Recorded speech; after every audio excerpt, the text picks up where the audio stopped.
At so agas at nabuo na nga natin itong ating Thai concept speaker box guys no at nahirapan tayo dito. Anyway, pakita ko sa inyo kung paano natin to ginawa. So without further ado, let's go!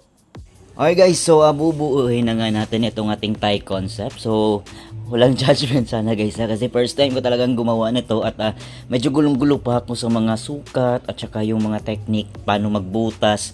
Kasi iba pala yung paraan ng pagbutas sa harap at saka yung pangtakip niya. Ayan, so first time ko talagang gumawa nito guys and I tried my best. Ayan dito. Okay, so diretso na tayo. Gawa na tayo guys. Let's go! Ayan guys no, at una ko talagang sinimulang i-assemble is yung sa loob, yung lagayan ng ating subwoofer.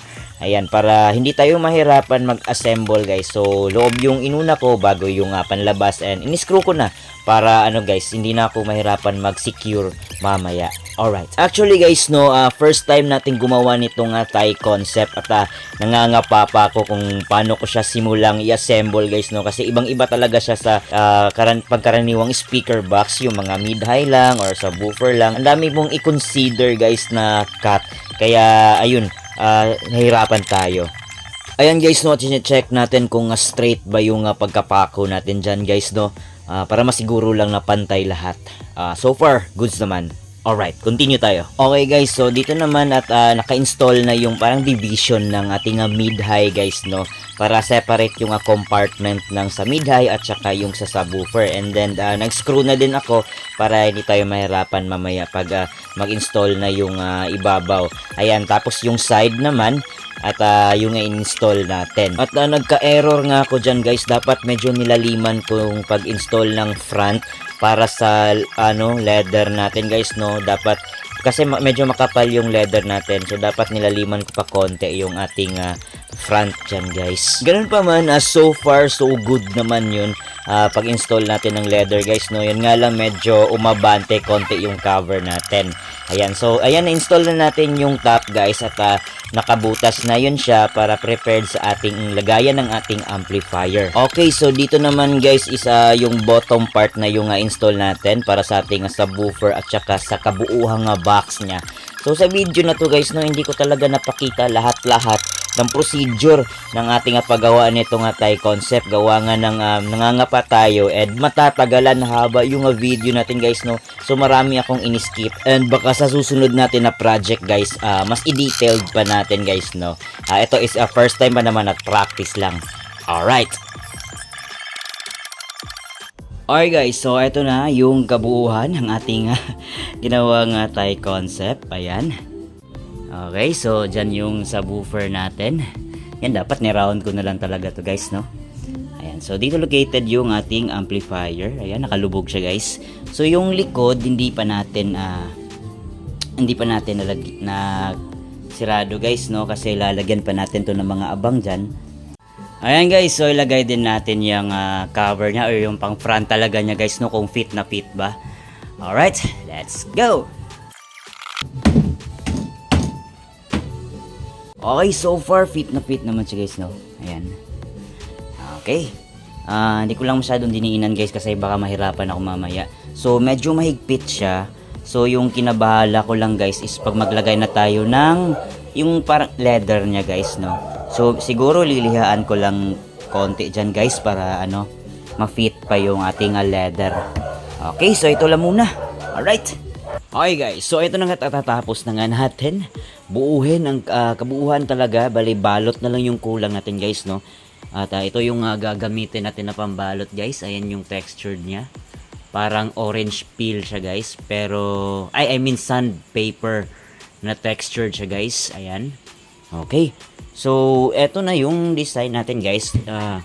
Kinat ko na lang dito. Ayan. Bali ito yung magiging tsura niya. Ayan o. Ayan. Ayan, alright. So, and then nilagyan ko din ng ganito guys kasi expose yung mga error natin dyan no. So nilagyan ko na lang ng ganito guys. Ayan. Okay, so yung likod pala. Ayan, so yung likod pala. Ayan, so na-fix na natin yung sa likurang bahagi guys. Na-fix na natin. So, balutin na natin no. And then, ito lang yung harap na ipakita ko, guys. Try ko lang balutin kung kaya kong mag-wrap ng ating leather. Ayan, guys, no. So, ito yung una natin na balutin. So, tinrace ko lang siya, guys. Ayan. Para hindi tayo mahirapan, para hindi tayo lumagpas maglagay ng contact cement dyan. Okay, so, start tayo. Let's go. Okay, so mas dito talaga ako nahirapan, guys, no, yung pag-wrap natin gamit itong contact cement o rugby. Mahirap pala talaga siya, guys, at wala tayong heat gun. Ayan, so mas mahirap siyang batakin or hatakin para mas makover natin. So daming wrinkles, guys, at ang pangit tingnan. Anyway, okay lang kasi first time naman natin gawin at happy ako sa kinalabasan kahit papano, no. Ayan, so nahirapan ako sa may corner, guys. Dapat talaga hindi ko ginunting or ginupit dyan. Ayan, guys, no, so natapos na nga nating lagyan ng leather yung pang cover lang niya, guys. Hindi nga lang masyadong perfect, guys. May nga naiwan pa rin hindi klaro. I mean, hindi natakpan ng maigi. So, ginawa natin spray paint lang. Ayan. So, try natin i-fit, guys, kung sakto ba. Kung hindi ba masyado masikip. Alright. Ayun, guys. So, masyado siyang masikip na. So, ay, hirap talaga pag first time. Bola lang yan. Ayan, so ayoko munang i-push ng todo, guys, kasi baka mapunit yung leather natin, no. So ang gagawin ko na lang is ira-router ko na lang dyan konti para mapasok lang yung ating itong ating pang cover niya, guys, no. Ayan.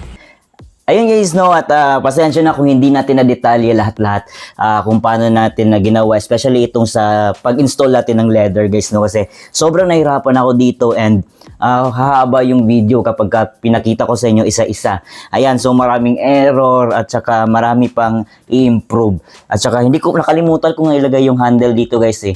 Sa sobrang excited ko mag-install nitong leatherette, oh, yan. Sa sobrang excited ko, guys, na nalimutan ko magbutas dito sa gilid para sa kanyang handle. Well, anyway, ganun pa man, marami pa tayong i-improve dito at first time pa naman natin gawin itong Thai concept, guys, no. At saka sa susunod, next project natin, mga ZK amplifiers na yung install natin para sa mas magandang tunog. At saka improve na natin, baka 5 inches na yung mga mid-range natin na speaker, guys, no. Nabala, guys, yung sound check nito is na-upload ko na, guys, no. Nasa video gallery ko lang. So, andun yung sound check nito, hindi pa buo yung pag-sound check nito, guys, no. Hindi pa buo yung cover natin at sinound check na natin. So, kung gusto nyo ng sound check nito, andun sa isang video ko. Yung microphone lang, hindi ko ma-sound check kasi wala akong wired microphone na PL. Lahat kasi naka-XLR. So, yun. Alright. Ayun, so thank you sa panonood at hanggang sa susunod na DIY project. Alright.